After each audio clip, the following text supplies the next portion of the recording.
We had a client that we bought a house for 22 months ago. Since then, they've received almost $180,000 in growth in 22 months.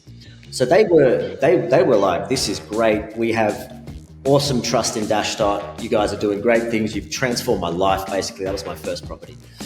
And then because their borrowing capacity had reduced somewhat since their first purchase, interest rates had gone up. They had a purchase price that was about $300,000.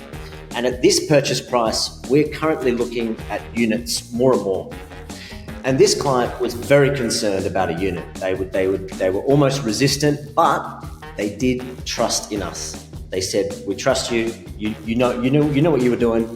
You did that for me last time. Let's go ahead with it." And I've got some stats for you. So this purchase price 1 month ago was $300,000. The yield was just over 6%. We've had it valued at $355,000. So that's $55,000 worth of growth on a $300,000 property, a unit, in 1 month.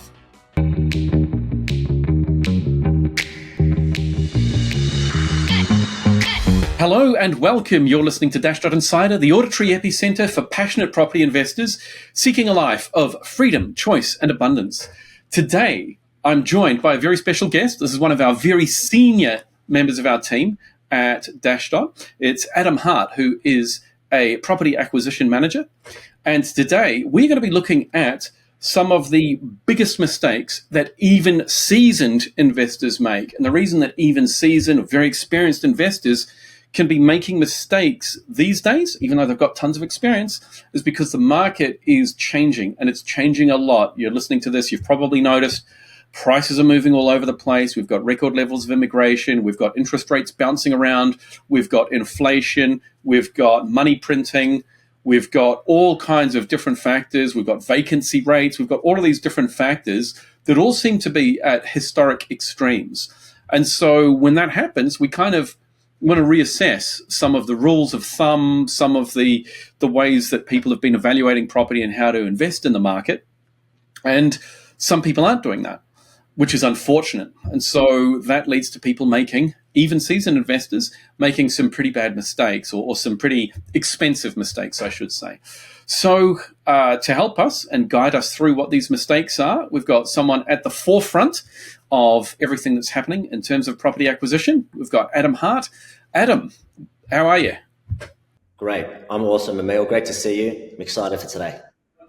All righty. Well, let's jump straight in. What are you seeing as the biggest or one of the biggest mistakes that people are making when they're acquiring properties these days, even seasoned investors? Yeah, I've got a great story for you. So we got a property under contract at $660,000 in a great growth area. This area had been put through all of our checks. It ticked all the boxes, and I was super excited about it. Now, the client was very concerned about this area with the economy being underpinned by the resource sector. And they had done a lot of talking with their friends, and they've just dug into it, did their own research, and just pulled out that they wanted to get out of this opportunity, which was totally cool. Now, that property subsequently didn't go through with the next client, and I got a call from the agent. They brought it back to me 30 days later, and the price was now not $660, it was $690. So essentially in 30 days, there'd been about $30,000 worth of growth. Okay, that's $690. That was a real price? Someone actually bought it at that price? No, it got presented to me. $690 would have needed to get it over the line. Okay, so someone ended up buying it, maybe not a client of ours, but someone ended up getting it for $690. So there was $30,000 worth of genuine growth. It would have needed to get $690 to get it over the line. So I don't actually know what it sold for, but that doesn't come out till later. Okay. All right. So the agent represented it at $690. So it's gone up effectively by $30,000 in 30 days. And so the client that we were talking to, they missed that opportunity. It sounds like they basically missed out on $30,000. Yep, that's how I see it. And the key reason was an anxiety or some stress around it being very focused on the resource sector? Was it mining? Was that the main reason? Okay, so so would you say this is a typical mining town? Because if it's a typical mining town, I can kind of understand some people being a little bit nervous about it. Absolutely. I think it has it's seen as a mining town. People see it as that. However, if you actually look at the employment, the largest employer is manufacturing. And in fact, the direct mining employment is 3%. Okay, that's tiny. But okay, so the lesson here is don't necessarily buy property based on a location's reputation. That's it. Because the reputation might not be an accurate reflection of what's actually happening in the location. And additionally, I mean, like just about everyone I know knows somebody, and I know people myself who've bought in so-called mining towns. And they've, the mine's there and then the mine closes, jobs shift elsewhere, property prices go down, people lose a lot of money in those situations. And so we've probably all kind of seen that. We're all kind of thinking, I don't want that to happen to me. And so I guess it can be a real sort of kiss of death on a good location if it sort of gets labeled as a mining town. People associate an elevated level of risk. However, first, it might not actually be a mining town anymore. It might be a town that's built up other industries that support the local economy properly. And second, even if there is still some mining that's going on there, you mentioned using a data-driven approach, like using the data to sort of predictively work out how prices are likely to move in that location, as opposed to just thinking about rules of thumb like, oh yeah, never buy in a mining town because of X, Y, and Z. And because of that, the client sort of missed out on $30,000. That seems like a lot. That seems like a lot in 30 days. I guess it also speaks to the current market as well, where things are moving very, very quickly. All right. So key lesson, don't rely on a location's reputation. Look at the data, have a look at what's really happening there, because the better the data and the better your understanding of what's really happening, the better decisions you can make for your portfolio. Would that be a roughly accurate summary? All right. Okay. Well, that probably wraps up big mistake number one. Moving on to big mistake even seasoned property investors make. Number two. What's number two? Yeah, this is an interesting one, and it leads on from what you just mentioned. So I've got an example of a recent property that we missed out on. So it was a highly competitive property, so there was a lot of interest in this property. It was advertised at $450,000. Do you want to take a guess on how many bidders there were, Emil? If I can ask a couple of questions about the location, is it a main centre? Yes, it was a capital city, actually. Capital city, we're talking sort of like for $450 in a capital city, we're going to be out in the suburbs somewhere? Well, it was listed at $450. This is the interesting part. Yes, it was in the suburbs. Okay, so it's listed at $450. I'd say we're still in sort of middle, probably further outer suburbs. Those locations, in my experience, depending on the city, if it's somewhere like Brisbane, Adelaide, Perth, you're probably going to get about 20 offers. Nowhere near. Really? Do you want to have one more? Am I on the low side? Am I on the low, higher or lower? You got to go way higher. Really? Crikey. I sold one of mine recently. I only got like 11 or something. 60? You're almost half. So there were 120 offers. 113 offers on this property. 113 offers on a property. Crikey. Yep. Okay. So it was listed at offers over 450.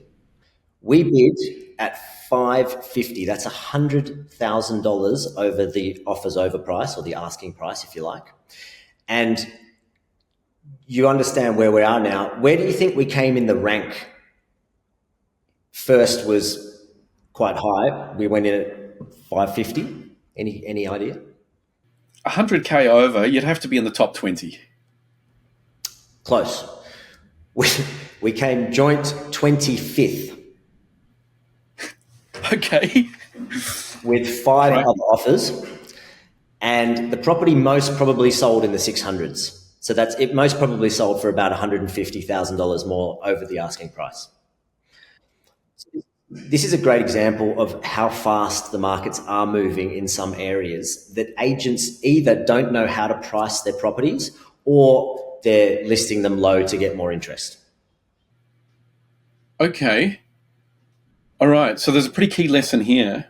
One, don't necessarily sort of anchor your negotiation start point or your offer start point based on what the agent has said, because the agent is just trying to create as much interest as possible so that he gets as many offers as possible. Because if that property were advertised at 550, which is closer to what an agent would normally do, then you might only get 25 offers. Right? You'll probably only get 25 offers, but by offering it at such an insanely low price, he gets 113, and then he can say to the vendor, "Oh, look, I've done a great job. I got you 113 offers," right? And the vendor's probably going to be, "Oh, that's great. Thank you. Yeah, great agent. Oh, he does a brilliant job, that bloke. Yeah, you got to use him." Whereas all he's doing is buying the listing. Okay.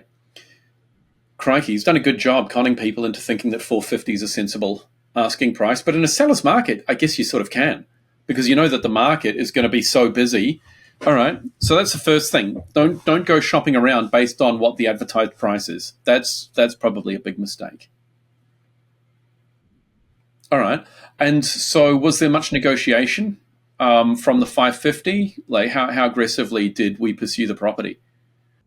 No, that was it. We were, you had a best and final, 113 offers went in. We were told we came joint 25th with 5 other people, and it sold for a lot more. Obviously, we don't have access to what it sold for until it settles. Okay, crikey. All right. I guess that means you really need to be pretty aggressive in purchasing these days as well. You can't sort of be sitting around thinking, "Oh, well, they're advertising it. They're advertising at 500. I'll go in at 490 and see what happens." Dreaming, absolutely dreaming. All right. Okay. All right. How common is it that people are sort of like trying to get a bargain when they're buying? Yeah, I mean, it's one of those things that people want. Of course, you want. I mean, the interesting thing is that when I feel like we're quite conditioned, when we go to the supermarket and we get a bottle of orange juice, the price is written there, and we know what it is. It's $6, so we buy it $6.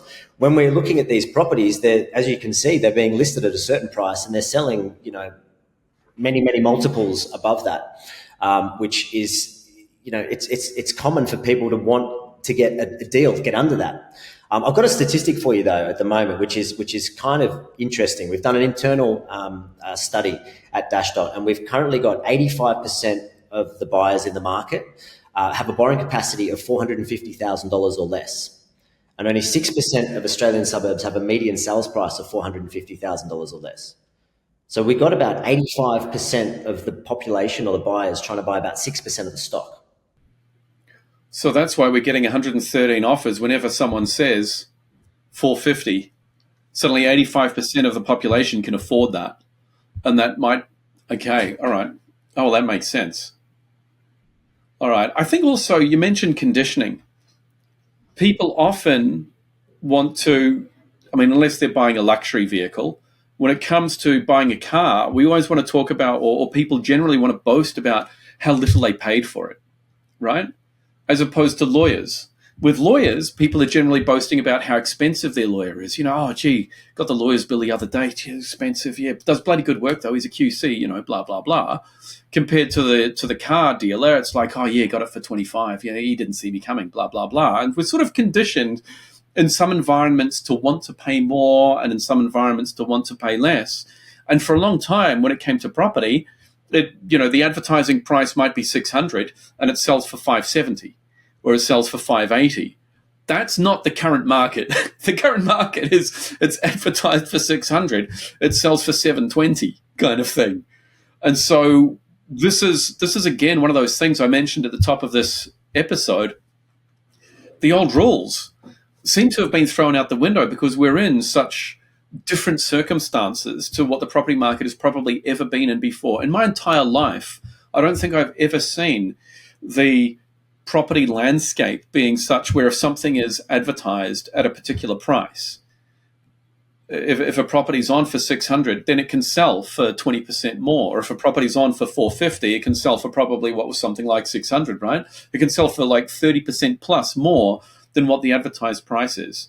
So that is unique. And I guess the lesson here that you're transmitting to us is don't get wrapped up in trying to negotiate hard in this environment. It's a seller's market. They're holding all of the cards. They can choose out of 113 people. So you've got to fight and you've got to compete with those other people to get into the best asset class that we have in Australia, which is obviously property. Alrighty. Did you have anything else that you wanted to mention on that particular one, or are we ready for number 3? Ready to go. All right, number 3. What do you have for us for big mistake that even seasoned and experienced property investors make? So this one is more of a concern that people have. So it's about the specific asset class. So here's the story. So we had a client that we bought a house for 22 months ago. Since then, they've received almost $180,000 in growth in 22 months. So they were like, this is great. We have awesome trust in Dashdot. You guys are doing great things. You've transformed my life, basically. That was my first property. And then because their borrowing capacity had reduced somewhat since their first purchase, interest rates had gone up, they had a purchase price that was about $300,000. And at this purchase price, we're currently looking at units more and more. And this client was very concerned about a unit. They were almost resistant, but they did trust in us. They said, "We trust you. You know what you were doing. You did that for me last time. Let's go ahead with it." And I've got some stats for you. So this purchase price 1 month ago was $300,000. The yield was just over 6%. We've had it valued at $355,000. So that's $55,000 worth of growth on a $300,000 property, a unit, in 1 month. Okay. How common is that? That sounds like a little bit of an outlier. And I know that on podcasts we want to show people, the maybe the sensational stuff. But how common are you seeing this kind of growth happening in the market at the moment? Yeah, like you said, that could be an outlier. We've only recently started purchasing units more and more, so we haven't reached the point where we're going to have proper data to be able to analyze yet. So this is a great case study to show that someone that was trusting, that wasn't tied to the asset class, also got a great result. Okay, so we've got enough data to be able to select units. We don't have enough data to be able to determine how much they're all going to go up within 1 month, because that's a very, very small data set. But I mean, in terms of the market in general, we've been talking about properties going up by $30,000 in a month or $20,000 in a month, $50,000, $55,000, this kind of stuff. How often are you seeing this being on the sort of front lines of all of the property acquisitions and things like that? Yeah, I mean, it's a good question. I see that less and less in terms of the short term. Of course, I see the long term, the 6 month, the 12 month, the 18 month, the 22 month. We share that as a team, but I'm definitely seeing the speed of how prices are moving in the examples that I show you. That's where I can get my sort of on the ground analysis. Okay. You've mentioned an interesting thing there about units. I do know that a hell of a lot of people have a preconceived bias against units. And the main reason, there are two main reasons that constantly pop up. The first is that you don't have enough of the land. And it's like, well, it kind of depends on how you look at it, right? Because the land appreciates and the building depreciates, and you only have a small component of the land. But then it's like, well, yeah, but if the land is in a really good location, it's great to have, 1/10 or 1/20th or 1/30th of a piece of incredibly valuable land, as opposed to a really big piece of land somewhere out on the fringe that's not going to do anything. And so that kind of concern gets allayed by the fact that, well, yeah, but you are getting a decent chunk of land that's way more valuable. So I think that kind of evens out. The other thing that people worry about is the body corporate. And that means that, you've got to pay a little bit extra. But normally the yields that you can get from apartments tend to be good enough to cover that as well. So those two objections, even though so many people seem to have them, they do seem to kind of disappear when, again, you look at the data. And I know that this is an area where at Dashdot we've been looking at an absolute ton of data in terms of houses versus units. And I myself, I've never been a units guy. So I've probably, had I not seen all of the data that we have at Dashdot, as a seasoned investor, I would have made the exact mistake of sort of turning my nose up at units, because I've just been conditioned into thinking, no, buy property, buy detached houses, because you get more land and the land's going to go up and then you'll be fine and be great.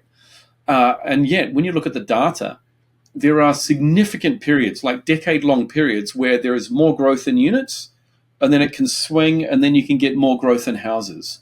And when you look at all of the data, right at the moment, we're in that little switch point where we're going from better growth in houses or in detached dwellings, and we're just kind of flicking over to better growth in units, which is why a lot of people who are looking at property data, not preconceived ideas and preconceived biases, are looking at it and thinking, we're at the switch point. We could easily be looking at another 5 to 10 years of units outperforming detached dwellings as the property class, as the asset class. I'll just put a caveat on that: in certain areas. Right, in certain areas. Okay. All right. The data sets I think we were looking at were sort of like for all of Australia, if you aggregate it. But that's not going to be helpful if you're looking at a specific suburb. So you're going to want to look at how is the unit versus house market performing in a specific suburb. And that's the data that we're crunching. All right. Okay. Very important point. All right. Big mistake, number 4, that even seasoned property investors make. Okay, so I've got an example where a client had a great property. We've got it under contract. We're close to getting formal finance approval, and the building and pest inspection has come in, and the client has eagerly read all through the building and pest inspection, and they have gotten scared and they've rescinded the contract.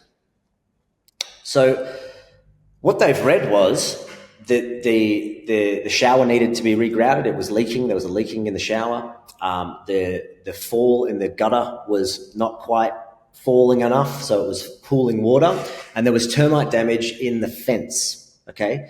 Now, all 3 of those things, there's water related. 2 of them are water related, and 1 of them's termite related. If you didn't read these inspections every day, you'd be pretty scared, right? There's termites, there's water issues. Those are the 2 scariest things that you can see on a building and pest report, right? Termites, water issues. That's pretty much it. There you go. Okay. So this client just rescinded the contract because they got scared, and that was a disadvantage for them, because in essence the termites could be spot treated. Cost a couple of $100 to spot treat termites that aren't in a house. You could also pay a couple of $1,000s to get a termite barrier put in so it doesn't come near the dwelling. Remembering these termites weren't touching the house at all. They were touching the fence. How far away were they from the house? A few meters, but the point was that they were close, but that's a long way for a termite. Yeah, exactly. The gutters, it would have probably cost a couple of $100s to realign, or maybe $1,000 or so, but not huge money. And then to regrout a shower is under $2,000. So all up, they were looking at a couple of grand to sort these things out. And we could have asked the seller to do some of these things. We could have renegotiated the contract, but unfortunately, the way that building and pest reports are written to the untrained eye is very shocking. And the reason for that is because the inspectors are just trying to indemnify themselves from any sort of recourse that they could be dragged through the courts. Right. Okay. So they are trying to make sure that they are saying absolutely everything that could possibly be wrong with the property, so that if anything gets discovered later, the pest inspector or the building inspector can say, no, there it is there, I wrote it there. So then they're okay. And whatever happened afterwards is on the buyer or the seller, they're okay. And so that means that they are necessarily going to be writing more sensationalist stuff, or it's going to be written in a way that really kind of can scare the crap out of people. And yet, often those things are actually pretty small in terms of, you're making a $500,000 purchase, something like that, and these things take a couple of grand to fix, and then they're fixed. I mean, they're fixed, right? Because whoever fixes any water issue, they've got insurance. Whoever fixes any termite issue, they've got insurance in case they mess it up. So you're covered financially. They're obviously very good at what they do. You get experts in, right? It's not just you going out and digging a trench around any termites around a fence, right? You get some professionals to do it who know what they're doing. So these things can actually be very, very easily managed, but people hear termites, people hear water damage, and they'll just drop the whole contract. See, my strategy in that situation, because I've been in this situation in the seller's side, is to renegotiate the price. And just say, look, you've got a couple of issues here. Can you knock $5,000 off the price, and then I'll take care of it? You go out and you find out how much it's going to cost you, and you try to take the price down by a decent amount more than that, right? Because it gives you an opportunity to see if there's some wiggle room on the price. And as a seller, I've had people try to do that to me. As a buyer, I've tried to do that to other people. It just sort of feels like it's part and parcel of the journey. These days, however, you probably want to be a little bit careful with that if you're the buyer, because sellers will just say, no, if you don't buy it, someone else will. so don't forget that part. Buy it as it is. I don't need to negotiate. It's a seller's market. We're seeing more and more of that. Okay. Well, we've seen a hell of a lot of growth over the last 12 months, and I think that has emboldened a lot of sellers as well. The amount of growth, the number of offers that they're getting for property, it's a real swarm of buyers that you get to most inspections and things like that these days. They can pretty much pick and choose. And if you mess them around trying tactics with the building and pest from the buyer's side, most sellers aren't going to need to budge or do anything. Is it still worth trying? Probably not. Big mistake number 5 then. We're nearly there. Yeah. So this one is more about the strategy. So we had a client that we presented a property to in an area, and it was a half of a duplex. Now, this client was very concerned about having the half of a duplex, like we've spoken about before with the asset type. But his budget prevented him from getting a freestanding house. So we went back and we rejigged his loan conditions and his strategy in order to get him a higher purchase price. And you mentioned on a previous podcast about LVRs going higher. This client was able to do an LVR of over 90% in order to increase his purchase price from $400,000 to $600,000. So strategically, that's going to get him a bigger footprint on the ground, which is likely to grow at a larger rate. So a $400,000 property doubling gets you $400,000, a $600,000 doubling gets you $600,000. So strategically and theoretically, it's a better move for him. And ideally, that property will have less maintenance and it'll be a more polished asset. So it'll also give him less properties to have to manage down the track. So the more properties you have, the more management, and obviously that's a good problem to have when you've got no properties, is having many properties, but they certainly come with their own level of management, which will, it's a semi-passive investment class, not a fully passive. What you're saying is it might be better to own one $800,000 property than two $400,000 properties. There are pros and cons on either side.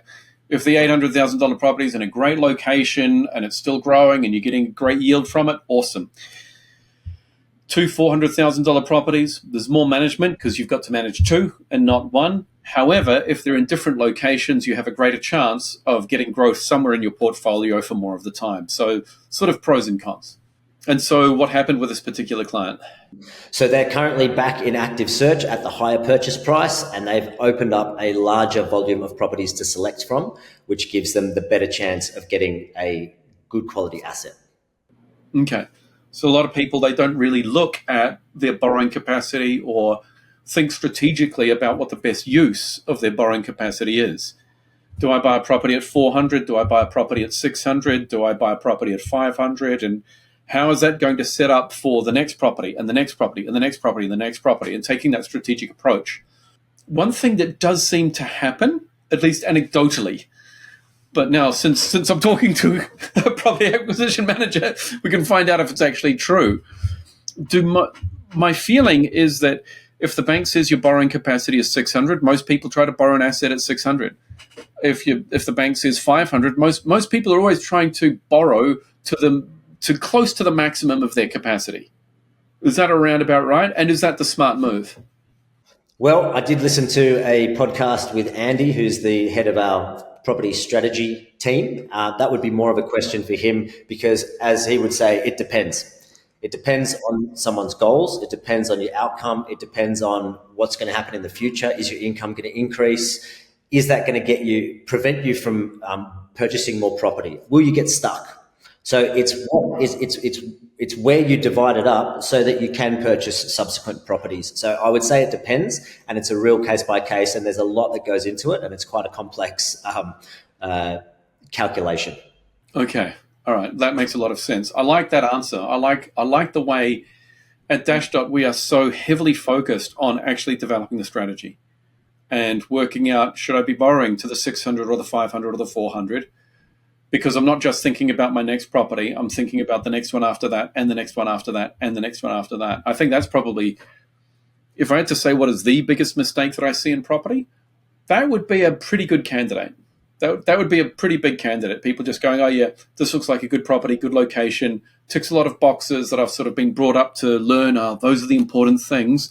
And yet, it could be suboptimal from a portfolio perspective and where you want to be in 10 years and how you want to achieve your goals, etc.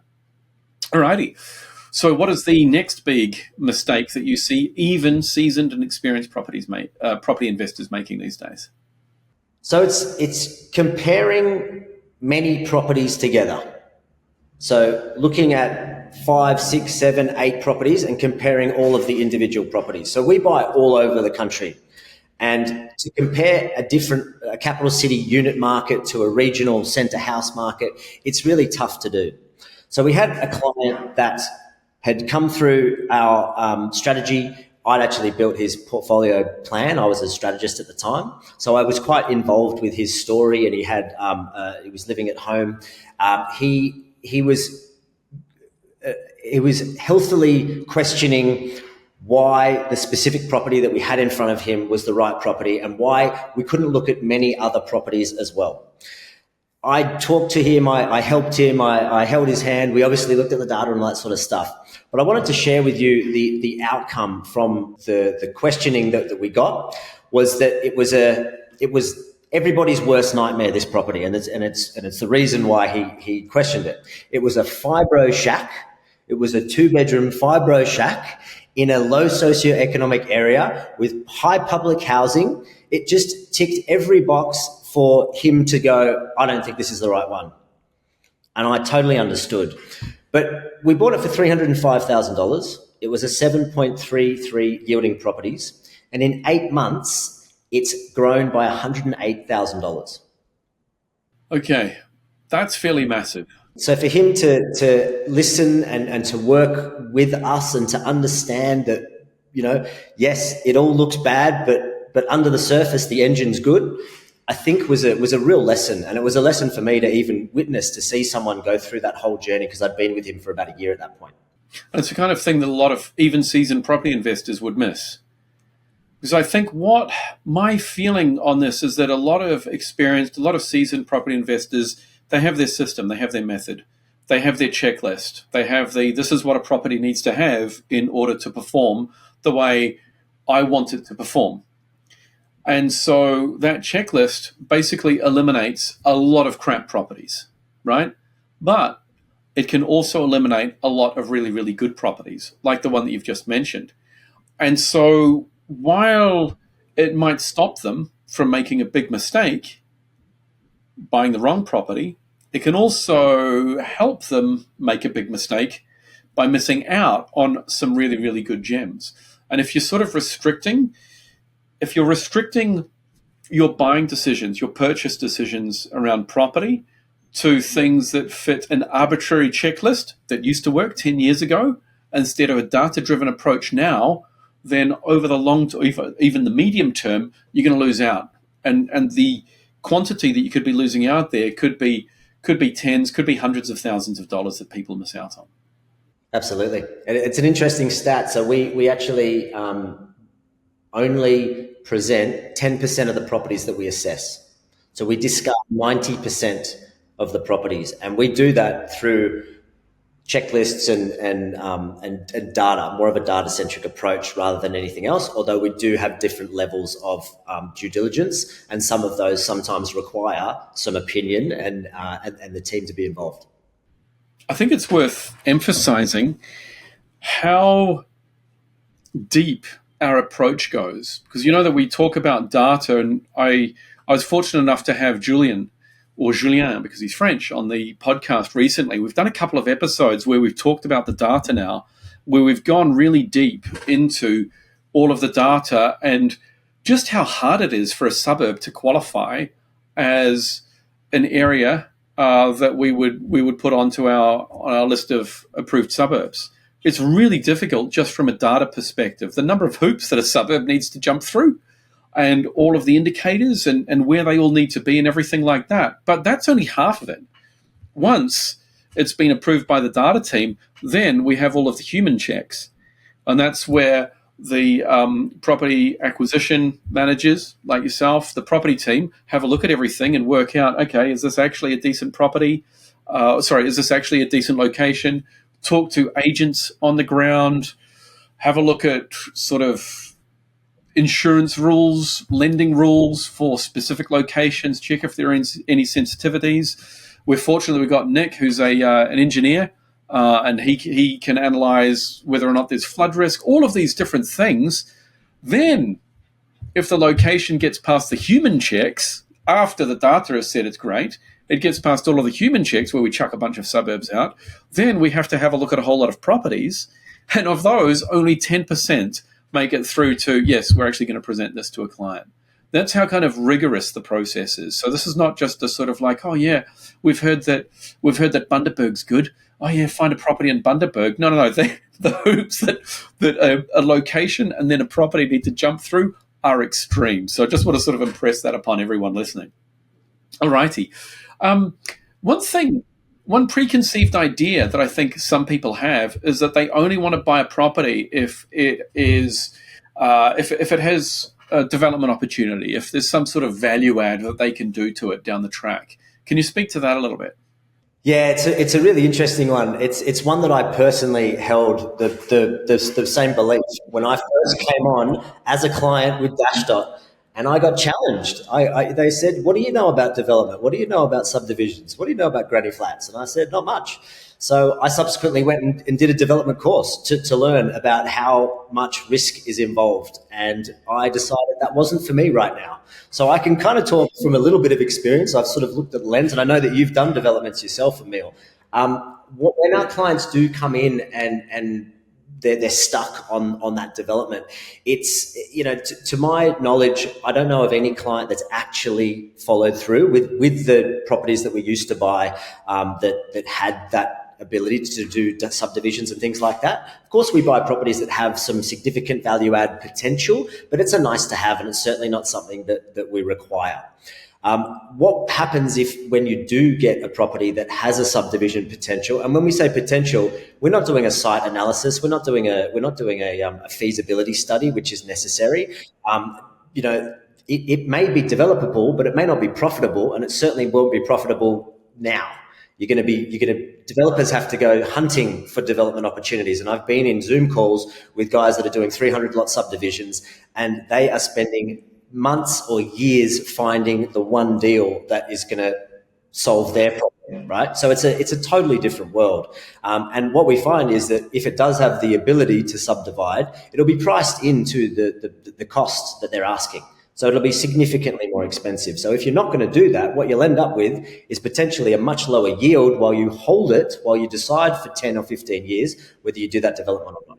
There's the interesting thing. I've managed to learn a fair bit about developments from doing one myself. And I worked with Bob Anderson for quite a few years, and he's one of Australia's billion-dollar property developers in the sense that he's developed more than $1 billion worth of property, right? There are probably a dozen. Well, there used to be about half a dozen. There's probably a dozen or so people at that level where they've developed that much property now. And or they've managed the development of that much property, right? Because he's not the billionaire, right? He's the guy who managed that managed the thing.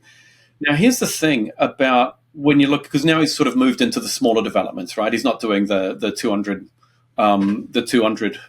unit apartment blocks and that sort of thing.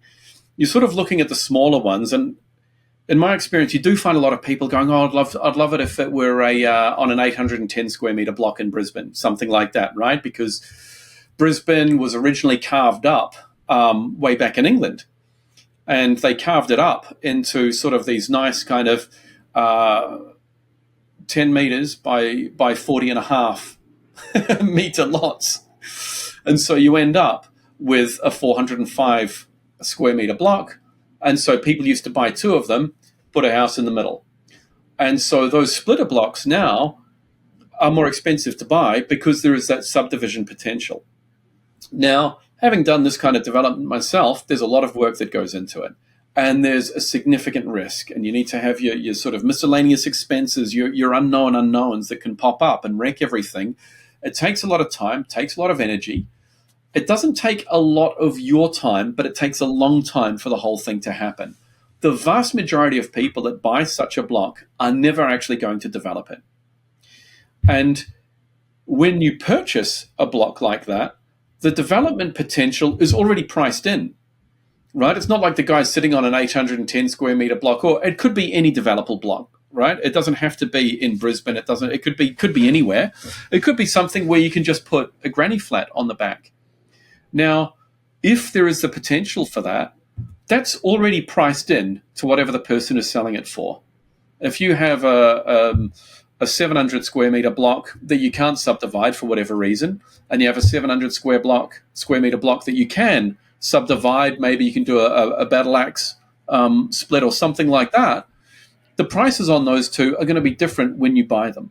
You're only going to realize the upside if you actually put the granny flat on the back. So if you want something with development potential, you're only going to make any money if you actually do the development part of it. You're not going to make the money on the potential, right? You're only going to make, and what you're doing at the same time, because most people aren't going to develop it, is you're reducing the number of properties that you can realistically look at down by about 99%. Right? It might be 1% to 2% of the properties that are out there that are listed on realestate.com.au or anywhere that actually have any real development potential.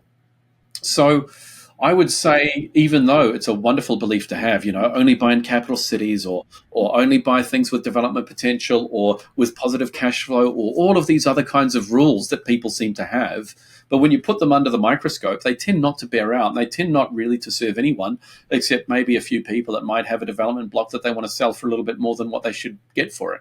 That would be my take on it. That was a good little rant. All right. We'll get some good clips out of that. All right. I think we're getting pretty close to wrapping up. Before we do, are there any other big mistakes that you're seeing at ground level that even seasoned property investors are making? I think we've gone through all of them that I see, Emil, and hopefully there's some value there for our listeners. All right. Well, to wrap up then, the key thing I feel is that seasoned property investors, just like everyone else, are humans, and we kind of work out, we're really good at pattern recognition, and we can work out what are the kind of things that I should be looking for in a property. And for a long time, before we had the internet, before we had AI, before we had tons and tons of data that we could analyze, we kind of needed to work it out for ourselves and follow some sort of basic rules. Only buy in capital city locations. Only buy houses or only buy detached dwellings, don't buy units.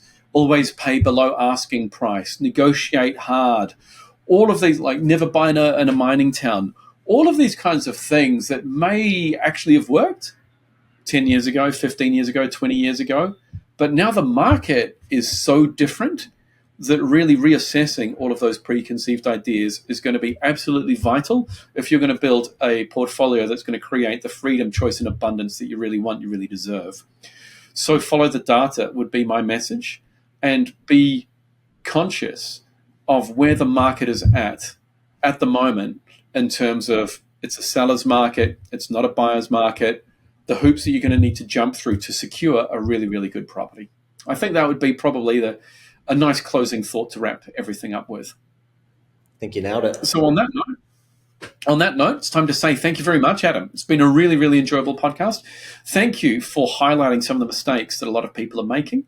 And hopefully, if you're listening to this, you're not going to make any of those big mistakes. If you want any help navigating how to avoid these mistakes, obviously, a shameless plug, get in touch with us here at Dashdot, and we'll be very, very happy to help you with your property acquisitions. But from myself and Adam, thank you very much for listening, and I hope you have an awesome day. Cheers. Thanks, Emil.